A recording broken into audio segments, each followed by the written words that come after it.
some of these players are going to be more comfortable with. It's not like they don't have any options, but I think, you know, heroes, marksmen in particular, that have Inspire are going to, well, I would think, see some kind of resurgence later down in the meta once, you know, Harith is just too impossible to deal with, or even arguably Roger.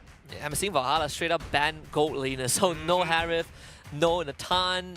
For MINERVA, they're taking out the Nolan Loyi, nothing special. Angela also banned out again, adding to the importance of having an Angela as the enabler.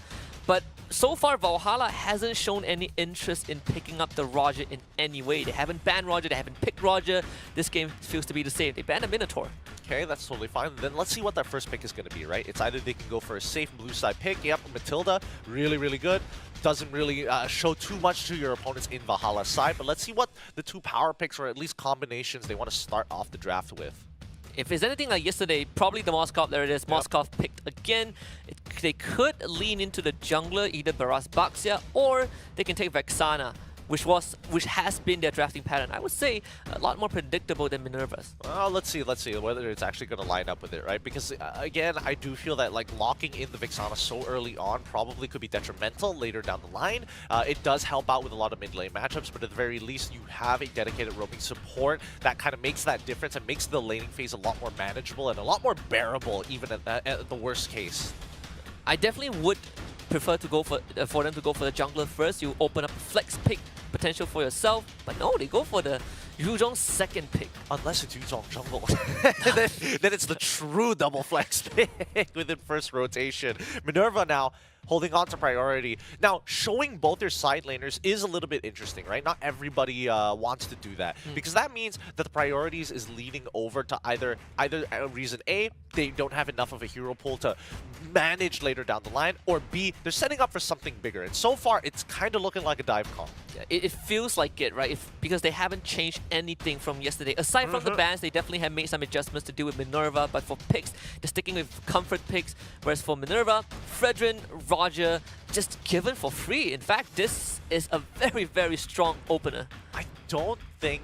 Okay, I think that Fredrin, fine, Roger, this might be a skill matchup, especially when you're up against the Moskov, right? Because Moskov is one of the few marksmen that actually has some form of counterplay against the all-in from the Roger in comparison to some other types of marksmen. Like even Natan, right? You're waiting for skill 2. For Harith, you're waiting for Chrono Dash, and usually with the skill 1 as well. As soon as he's down, you just look for that all-in as early as possible and then trade out later.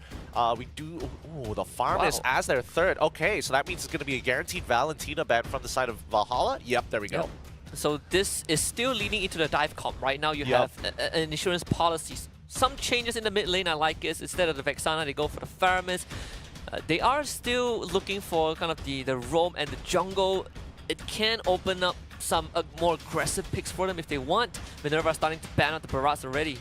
Yeah, they're playing, again, both of these teams are playing very much on the nose. We're seeing that the Valentina ban was easily predictable because of the Farmers, but even before the Farmers, I think the Minotaur should have been a dead giveaway at that point, especially if they didn't pick up the Farmers so early on and waiting until the very end of the very first phase, right? The Barats ban makes a lot of sense because of the Fredrin. I do think that if Valhalla can still lean into Baxia, worst comes to worst, but MINERVA could just look to double ban these tank junglers and force him to play a Kai. Yeah, Kai I think would be a decent pick, or they can just opt for like a carry jungle, like a Ling, right? And then you pick a big tank as that roamer. We still have the Tigreal as an option, as Valhalla continues to climb down in the mid lane. So no Vexana for Valhalla. MINERVA bans out the chip. No chip, but no Vexana. They also banned Outlaw Yi for themselves. They don't have decent AoE just yet. They could just go with a regular Lilia, I suppose, for MINERVA. But let's see, Valhalla, I think if they show their jungler here, it's totally fine. It doesn't really give too much away. Their roamer is by far the more important role. Yeah, there's no more flex potential for this draft, right? Whatever they pick, they will review the role. What you see is what you get, you know? What do you want to take? Yeah, to go for Tigreal. I had that in mind. It's either the Tigreal or... No, honestly, there's only the Tigreal left. Yeah. So I mean, technically, if they really wanted to, they could have looked for... I mean, I'm always going to lean into Grok. I always think he's good. They could have gone for single target lockdown if they wanted to, but that doesn't really fit with the identity that they've picked in the first phase, right? It's about dive. It's about team fighting. That's generally how they want to initiate things. So it makes sense that the Tigreal gets locked in. MINERVA, they need to recognize this, right? Oh, okay. Terizla, traditional answer to dealing with comps that want to kind of clump up together because of the farmis. Do you want Odette, Yi, Farsa, even Lilia, right? Lilia still feels very good. Something with Purify, yeah. Something with Purify and something with AoE damage that can complement what the Terizla can bring. You're not too worried about, you know, running away because you have the Matilda. Novaria, I'm fine with that.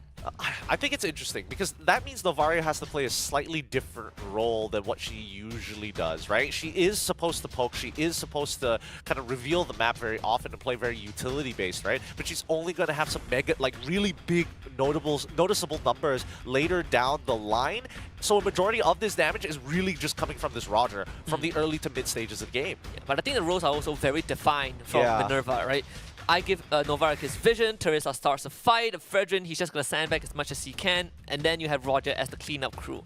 Whereas for VALHALLA, it's all about diving to the back with the Farmis as that insurance policy, and we see the Dyrov last pick, so talk about diving, they are tripling down on it. They also have like a good tank buster, right? So they have solutions to deal with the Fredrin in these like smaller styles of skirmishes. I'm not sure whether that's going to work because again, VALHALLA, they're going to be walking around in a group. They're going to be playing 4 away from the gold lane. So I think what this matchup is going to come down to is how good can Soren actually play and not only win out his lane, but make sure that this Moskov isn't able to accelerate or get ahead at all. Yeah, and I like VALHALA, they are just very honest with the draft, right? They show their hands from the get-go. It's all about diving you. It's all about getting the snowball going. If we can set off the avalanche early on, we guarantee Moskov a good game. We guarantee that the Dyrov destroys your front lines before they can become effective.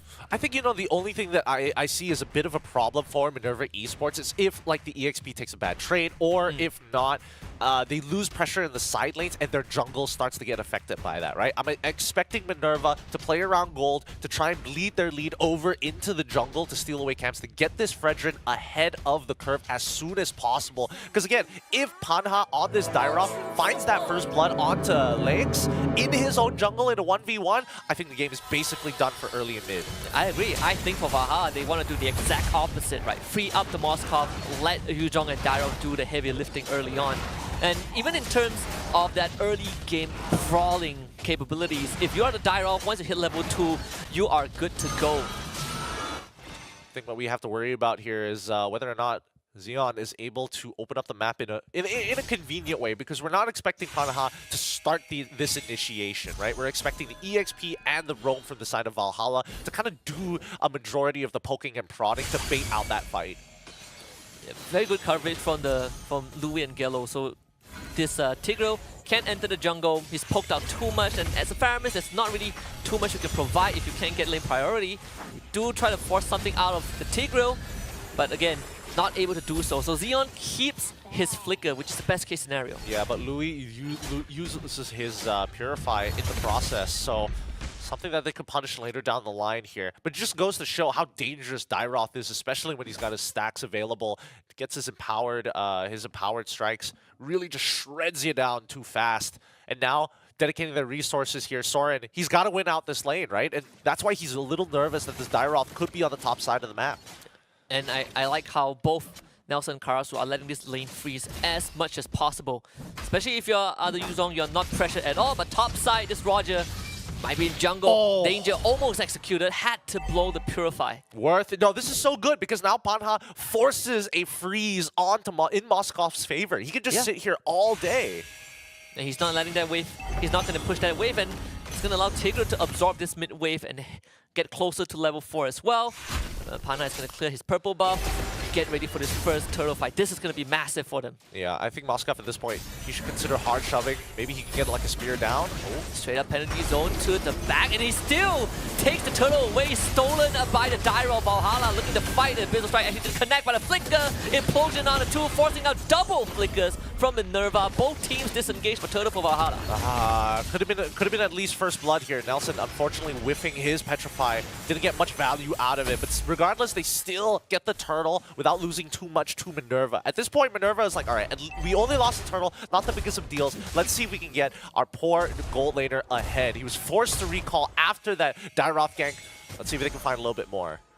Able to force the freeze now in the favor of the Roger, at least. In Valhalla, they need to bring someone up to this top lane just to make sure that Moskov can walk up, but they are not too concerned. They're making, as long as the Dairoth has a good game, they're fine with it. And even for the Tigreal, he's deciding to stick by mid. I think Popmart and Xeon have to bail this poor Moskov out of this out of the freezer here. He can't really walk up, and unfortunately, Louis is guaranteeing that he's going to lose some form of EXP or at least some gold. They are nervous that Dairoth has kind of finished his rotation in terms of jungle camps from the purple side, now back to the top side orange. That's why they're just taking their time. They don't want to maintain control for too long. Good news for the Moskov, freeze was broken. So he's going to be able to continue pushing and even hard shove this way because Valhalla, they are setting up for a potential dive, and Soren, he knows that this is imminent. Astro Echo gets a 3-man ping. So far, not able to get any dive off. Minerva looking to initiate a potential turn but can't find the angle. Yep, it's even Terizla hard pushing his lane to make sure that he walks away first. Nelson looking to mirror him down by Riverside, but it goes back to a neutral state. 13 more seconds until we see the upcoming Turtle, and Panha completing his first item. Oh, look at that damage! Another Purify forced out. Popmart, Ghostburster's damage not enough. Does pull Lakes back, but he has the dash to get out. Deathless for both teams so far this game. Slow and methodical. Valhalla on the turtle first. Nelson has hits the back, instantly uses the Black Dragon form. Implosion used, but first blood goes over to Gallo. Turtle secured by the Dairoth, and he's going to start diving in with Abyssal Staff, Spectral Staff to get a couple more kills. Lakes and Soren both go down. Circling Eagle also committed, but it's going to be a trade for the XP laners, and at the end is Valhalla finding tree. Yep, they find so much. Another turtle, and they also get an extra kill on top of that, turning this trade into something a lot more favorable for Valhalla's side. I mean, Minerva, they had the right idea, but this is the problem that we were talking about earlier, right? Like, Soren by himself does not have enough damage, is very reliant on the rest of the team to kind of bring them down to a more palpable state before jumping in with the Lycan Pounds. Even the damage leaderboard, Panha is super ahead. In terms of damage, they're 135,000 already. He's doing some real damage, all thanks to a Seed Halberd purchase, man. He even timed it right. He was sitting in a bush, bought that Seed Halberd, jumped immediately, and forced out a Purify from Louis super early on. If he keeps up with this process, hopefully he can start scaling a little bit faster by finding a kill for once, because unfortunately all he's getting is battle spells. Well, he did find 2 kills in the turtle fight. That is already a great start. All things considered, Valhalla haven't even breached the 1k net worth advantage yet. So for Minerva, they're very happy about this current development. Oh, for how long though? The lane states kind of look okay. Let's double check on the lane states. EXP not too far apart from each other, only about like 100-ish to 200 gold. Jungle is where we see the biggest difference by 500 to 600. Mid about the same. Gold about the same. Surprisingly about the same, to be fair. The only one really leading is the jungle. So player Heptaseas just bought the Fury Hammer. Continuing to commit into that full damage build. This could be a Hunter Strike for the Dairoth, but very minuscule advantages for the other lanes. Yeah, Lakes getting real greedy, trying to go for a Thunderbelt here just to have some form of damage to help on Soren in that department. But here we go. Once again, situation replaying itself. It's going to be Turtle in control of Minerva. Here comes the Conceal. Very early Conceal, instantly broken. Xeon, he's just going to take up as much space as possible. Minerva forced away from the turtle, and Panha, he's going to be the one to draw aggro. You don't want to let it reset completely. The pokes are there. Linker penalty zone instantly baiting out another round. They're going to try and break the shield. In fact, Xeon does go down, not protected by his teammates. All turtle this time, secured by Minerva, and it's going to allow Soren to start getting those Lycan Pals reset under the turret. Minerva finding tree in a perfectly executed team fight. Really perfectly executed from Minerva. Like, Soren just got his Endless Battle as well, tells the rest of the team, I'm ready to fight, but we got to do this fast, right? Here comes the spear, but I don't think Moskov's going to be taking that one. Mid-tier 1 ends up falling, and MINERVA just taking their time, right? Karasu instantly forcing out that Netherrealm by the time he jumps into the flicker penalty zone, and look at how much MINERVA is getting off of this. Mid-tier 1, zoning them away from a top tier 1 at the same time, while collapsing on the tier 1 bot side. All of these structures will fall into the hands of MINERVA. One turtle fight and all tier 1 structures taken out. MINERVA getting a 3.3k gold lead just like that, and completely pumping the brakes on this Dyrov. Incredible punish here. Really good punish coming in from MINERVA. Valhalla need to take a step back now. Now they recognize, okay, we can't just man fight them. We can't just like stat check them, because so far they hit their power spikes first, and we need to calm down for a second because they're struggling to get this Moskov in the fight effectively. I believe it's very hard for him to join either way, especially I think when Valhalla wants to play this clumped up team comp, they are aware of this Terizla, but at the same time, this Pharomir, he has to protect his roamer. Astro Echo getting a 4-man ping, and again, forcing out the Netherrealm very early on, but even with the implosion, it's not going to do much. Zeon still ends up going down. Yep, can't do much about that. And even Padha, right? We haven't seen him interact in quite some time after that double kill by Turtle side previously on the second Turtle. Even Nelson, right? He's, again, unable to really participate in a majority of these fights because there's nothing to really fight over for. They're starting to, I mean, the levels are starting to show. The EXP lead from MINERVA's side accumulating fast. They are syncing up the waves very well. Soren just took out the top tier 2 without any contest, and the problem for Valhalla right now is that no one can actually walk up to them. I think the worst part is even for Valhalla, right? How exactly do they play their high ground? With the heroes that they have, it's so dependent on getting that early snowball that without it, even high ground defense is pretty much up to just Pockmark. And I mean, even Grant, but to a certain degree, Grant, he doesn't want to fall into the range of the flicker penalty zone. Spear just missed, so Valhalla, they aren't even get a potential to contest this. Lord for MINERVA. Valhalla was looking at the bot side, but it's very hard to catch this Novara. Gello is fully aware of that. Well, they start backing up here. MINERVA want to open up the map. They only spot one. Just the Tigreal, but now they found the Moskov also. Just in time, the Miniwaves again, a fresh batch spawn, and just gonna push the bottom wave. They're gonna go onto the Matilda, but that might result in a depth penalty zone to the back already. Karasu zoning Grant away. Netherrealm will be expended to keep VALHALLA safe. And that's what two big ultimate, well, one big ultimate used by Valhalla. There could have been an opportunity for Zeon there, but so far they're unable to find like a clean combination, right? They're looking for Zeon and Panha to be able to get a double ult onto like 3, maybe even 4 people, and that should be enough. But wow, Soren is so greedy, deciding to go for Blade of Despair, just to make sure that if he gets somebody low, they're almost guaranteed to die now. So first, all tier 2s are down, and the Lord still slowly pushing. MINERVA is letting that Lord just have that slow walk up the top lane. Another wave for minion spawning. I think MINERVA is going to consider, yeah, they staggered at mid wave, going for the top wave shove at the same time. It is going to not going to perfectly sync up the wave, unfortunately. The bottom one will be a bit late, but it does buy some time. No, I think it's staggered really nicely, right? Because now Valhalla have to respond accordingly. First top side, then mid side, then bot side. They can't cover everything. Zeon tried to go for concealed play, but immediately thwarted by MINERVA. So top inhibitor should go down. Penalties over Karasu, catching 2 of them. That's going to force out a preemptive Netherrealm for Valhalla. Considering everything, only losing 1 inhibitor doesn't seem too bad, but MINERVA have not let their foot off the gas for quite some time, and Gello has come to a point where his damage actually sticks on the majority of Valhalla members. So as long as Valhalla doesn't have that Netherrealm, they can kind of do whatever they want, and I think MINERVA, they understand that. They've now figured out where the boundaries are with this team. Zeon has been desperately trying to make a play. Concealed play didn't work out. Just now we even saw him use the Sacred Hammer to try and get in range for a potential flicker implosion, but even that is going to be a bit hard.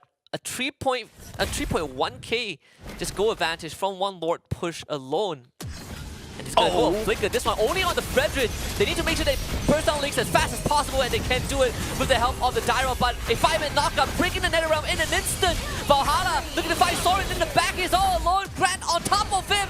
And that will be the shutdown for Valhalla. 3 crucial kills in the jungle. Oh, that was huge. That was a huge fight. Great engage coming in from Xeon. Who would thought that it would have snowballed so far out of control? MINERVA 2xing their capital. Now getting it sliced in half as we see Valhalla running it down towards mid side. Panha will be able to cover the top side at the same time, and slowly they will converge back down to Illumina's Lord. What a turnaround for Valhalla. Despite all the MINERVA ultimates hitting Valhalla, the entire team of Valhalla, it wasn't enough. And if you are Lex, you would start to realize that, man, I really am not tanky enough to hold on against this Dyro, especially the Dyro with the Empower Spectral Step. So this is the more important Lord going over to Valhalla. Lord advantage. And they didn't just slice the disadvantage by half. It's 90% of the lead that MINERVA has is now gone. Ah, man, what a huge momentum swing for Valhalla's side. And now, I think with this, they should be able to hit their next item power spikes. I do see an immortality purchase onto Xeon, so maybe that gives him a new level of confidence to go back in and is willing to die to get the perfect implosion. But we'll just have to wait and see. Spear does land onto Lakes. Grant has some info. 30 more seconds until the flicker comes back up for this Tigreal. Valhalla should be able to at least attempt to get this inhibitor mid. They use a Black Dragon form already. This Dyro is caught and melted. Seems like Valhalla was not ready to respond, and now they have to give up more than just a Dyro. Even the Faramis goes down, but thanks to the passive, he's going to revive. No inhibitors claim for Valhalla. Man, that's so sad. That's so sad for Valhalla. I mean, their entire composition is around playing with small combinations to really dish out some real damage against MINERVA, but that's so execution heavy. And as you can see, right, it's high risk, high reward. If Panha disappears, then you can't expect Grant to be able to do the exact same things. He doesn't have that type of burst damage, and he opted to go for Flicker instead of an Inspires to play extra safe, so he can't necessarily be too far forward. Can't wait to see the Lord advantage stat. Probably not much. Still a gain, but still a net gain, but not much. The gold lane is starting to hit that maximum item build, both Moskov and Roger. Of course, Roger's item is considerably more expensive, Malefic Raw being the latest addition to his arsenal. Oh boy, this one's tough. We need more anti-cuirasses from the side of Valhalla, right? They need any ways to stop that Lycan Pounce from actually getting the initial reset. And that, I think that even for Grant, he recognizes that too. Even if he is going to take some true damage from the endless battle, regardless, as long as he is not dying to that Lycan Pounce and starting a reset, his team should generally be able to come up on top. For the most part of it, I think Panha, he's got to stop walking forward, right? Somebody else has to bait this out, and I think maybe Grant can do so. He's got a dash, he's got a flicker to make it happen. I think if he's able to kind of, well, not the penalty zone. He needs to bait somebody a little bit bigger. Lex might waste a little bit of time. Maybe he could potentially bait Soren into a Lycan Pounce, or maybe even Louis with a Circling Eagle. I feel like that's more likely to happen. If all else fails, you just fall back to Xeon, having the Tigreal get an implosion, right? Doesn't have to be some world-ending implosion. We saw how fast it can melt a single target. If they can get that catch again, I think it would be just enough. I don't think MINERVA's going to give that to them, though. I think they're really worried about Xeon. I mean, based on how they've been moving this entire game, they're giving a lot of respect to him, right? They're not respecting the Moskov as much because they know at mid-ranges he's not going to be as effective.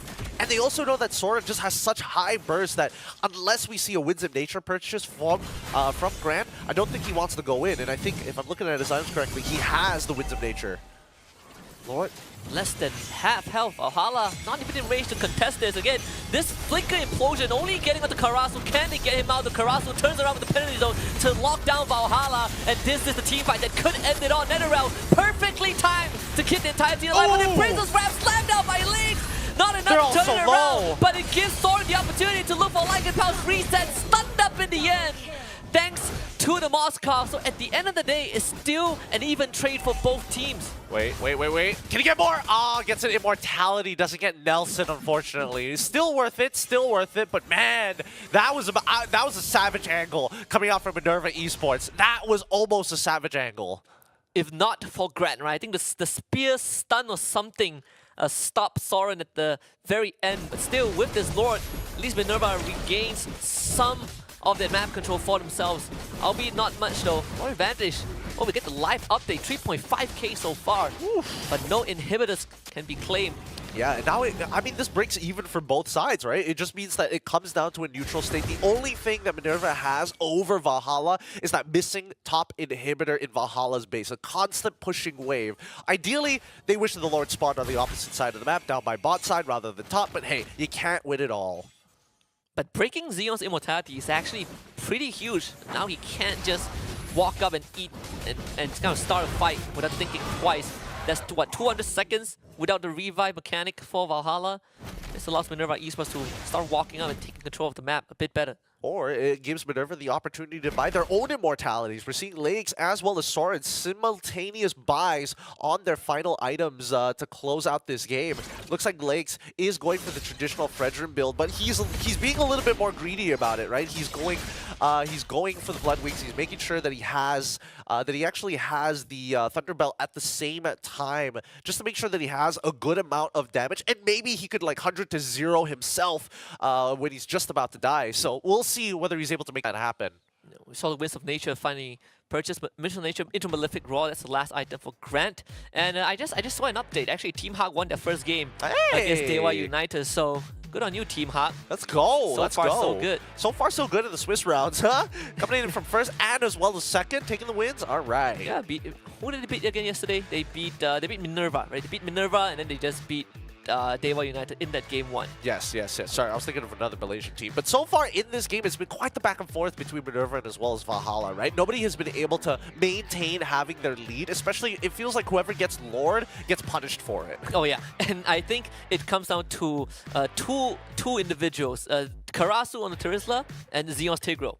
Who gets the better out? Who gets the better out? And whether MINERVA can bait out an early nether realm, that's what's been deciding these team fights. Yeah, I know. Honestly, I think those penalty zones have been pretty effective here, because usually when you see a penalty zone, there's almost an instantaneous reaction from VALHALLA, whether it hit or not, to just hit the nether realm, right? And I think that trigger finger is definitely going to cost them a little bit more unless we do see something come out of them. And I think it has to be that Petrify. I haven't seen Nelson get an effective Furious Dive into Petrify combo just yet to kind of follow up on the initial damage, because I don't think they can expect Xeon to do absolutely everything. I think he's doing a lot as of right now, but considering the movements from MINERVA, they're posturing themselves, keeping themselves away, making sure that they're not clumped too close together. Worst comes to worst is the Fredrin just by himself, and even then it's still pretty risky. Yeah, even we saw just now the Fredrin almost won the game for the MINERVA, right? A bit. If he had a bit more damage, if that was the old Fredrin, that game would have ended. Yeah. He would have like one-shot the 3 guys. He would have gotten the Maniac straight away. Yeah, straight away. And there. Bam. So a bit of an update is VALHALLA with the tech pause. We'll wait to resolve the issue before we continue this. But I would say, I think I'm also noticing VALHALLA's way of approaching the team fight, right? I agree that the Yuzong hasn't been able to get some big Furious Dive into Petrify, but at the same time, when he's zoning people out with the Black Dragon form, he's also trying to make sure that he stays within the radius of the Nether Realm to not get popped. So I don't know, perhaps he should get an Immo or Winter Truncheon to enable him to make those big plays. That could be an angle. Possibly. I think he's almost building up to it based off of our API here. But let's jump back into the game and see whether things are going to change. Yuzong Nelson, he still needs that one last situational item. He just does not have the gold for it. And yeah, I mean, it feels punishing to who takes the turtle this series. Minus 2.1k. Oh man, it's sad. It's sad. But whoever has had the Lord thus far, the most we've seen is from MINERVA taking an inhibitor, but everybody else is just thrown fights, lost fights, or got turned around on during the fights. What a game 1 so far. I mean, VALHALLA, definitely props to them. They've been able to make this draft work. Even though it's not the condition that they want it to be, but at least they've reached the state of the game where they can actually fight MINERVA toe-to-toe. We just saw the Haas Claw purchased by Grant, so switching up the build a little bit. He could be transitioning to the crit build if he wants to. So he sold his boots for the Haas Claw. Yeah, he sold his boots, so I don't think he's good to transition into the crit build. I don't think there's enough gold before this game actually ends, and I'm pretty sure he's more satisfied with his current build as of yet. But we'll see. We'll see, because Navaria's on the opposite side of the map, and VALHALLA Do they suspect it?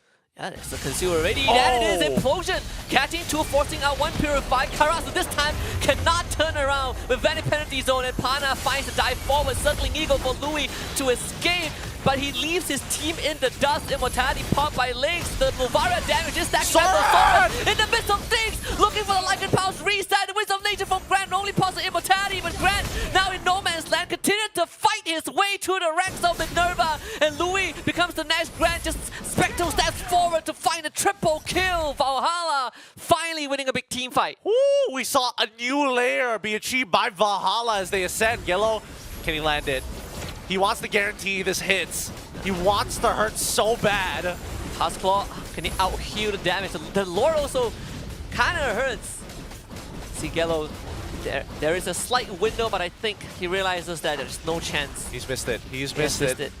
Can't do much about this. Oh man, MINERVA, they're about to simulate the Maniac situation all over again, but well, this time Grant, he's sick of it. He's like, I'm finally in this fight. I can finally access the backline. I can finally show what I am made of, and he comes out big for Valhalla. Biggest X factor was Karasu not getting his penalty zone off before he went down. And of course, Gallo being late to the fight, that finally allows Valhalla to take down this top tier 1 20 minutes in. They're going to be walking for a while, and I think at this stage, can they make it happen again? High ground defense. Yeah, Zion is walking up very far forward. He wants to ensure that this Lord gets to crash at least once, but Retribution will deny that. Still, Grant attempted to take the top inhibitor, can't get that either. Man, they're fighting tooth and nail for this inhibitor. They refuse to give it over to Valhalla. I feel like they could have waited a bit more because Zion is about to get his flicker back up. Still finally a positive net play for Valhalla with this third Lord. Even Louis was like, okay, I need blade armor. He doesn't have a choice. He does not have a choice. With how much damage Moskov is pumping out. Flicker Implosion again. The focus fire onto the Frederick, and now Karasu gets the penalty zone, but there's a Nether Realm as an insurance policy, and Grant gets all the space that he needs. Throws out the ultimate, that's the spear. Grant looking for an opportunity, actually commits to it! Has the immortality to bring him back to life, and Zion with the Sacred Hammer pushes Karasu away. Valhalla, if they want to continue this fight though, can they at least get that Karasu? They can. And that's 2 for Valhalla. That's still pretty good. That's still pretty good for Valhalla. They'll take the winning trade, but at the same time, you can see how close these margins are. Getting closer and closer. If Karasu goes down, Lynx is the one who follows up. If Lynx is the one who comes down, Karasu is the one jumping forward. I just gotta say, Zion, he is literally just taking a big risk. Immortality gone. They were attempting to go for potential end when realizes that that is not possible. Now they have to go for a retreat. Soren, the Howl, can't get in range for any Lycan pounce. Also, MINERVA still in the game. The base needs attention. Valhalla, they have members to deal with that. Oh, I mean, responding accordingly. Man, this game, nobody is giving up. Nobody is backing down. I respect it from both sides. Like, Valhalla play an extremely honest game. And I think MINERVA is starting to accept that, right? They're playing honest as well. They're walking up, they're looking for these opportunities, but they're waiting for Valhalla to make that first response. They're not going to be the ones engaging anymore. They've given that respect over and that tempo to Valhalla, so they're, again, being a little bit more disrespectful when they position themselves to start to make something happen with full trust that there will be follow-up from the other 4 members. They're done with the fake-outs. Now if they walk up, it is an invitation to fight. Lord spawns bottom side, but thankfully for both teams, they still have their inhibitors up, and Valhalla's position is towards that top side. I think you can kind of see the idea of what Zion wants to achieve. It comes down to whether Gillo spots them. I think he did. I mean, they could get a split push going first, and then, oh no, they're gonna go for a full flank, right? They clear up that mid. They just spotted them, right? Yeah, I think the jig is up. Yeah, MINERVA will reset the Lord. They have to attend that middle lane. There's a minion wave, and Novara is on the case. Valhalla takes over the Lord pit. 45. Like Dagger form to the back. Zion, Sacred Hammer, Implosion just to push everyone away. They want to secure the Lord. This could be an opportunity. Zion goes down. His sacrifice not in vain. Valhalla gets the Lord for themselves, but this fight might be lost though. Immortality is going to be popped. Grant gets caught. He's going to try to man fight this. Winter Truncheon gets used, but Grant is now uncontested. This could be the angle for him to become a hero. Louis Immortality to bring him back, but Grant is gonna power to the plate armor and him going down in the process. That means Soren is the only one that can reliably do damage. Nothing that VALHALLA can do. Pop Mart on the run. He can run him down. Yeah, he's gonna chase! This could be the wipe, and it will be the wipe. Pop Mart will be back. Lord is in favor of VALHALLA, and that is gonna be handled by Gello for now. But can Soren end this? He's gonna try. He's gonna sure as hell try. Pop Mart even pop in the Netherrealm as well. Can he base race this against Lord? Wait, the Lord? I don't think he can. The Lord might win this. No, the Lord's gonna win it for free.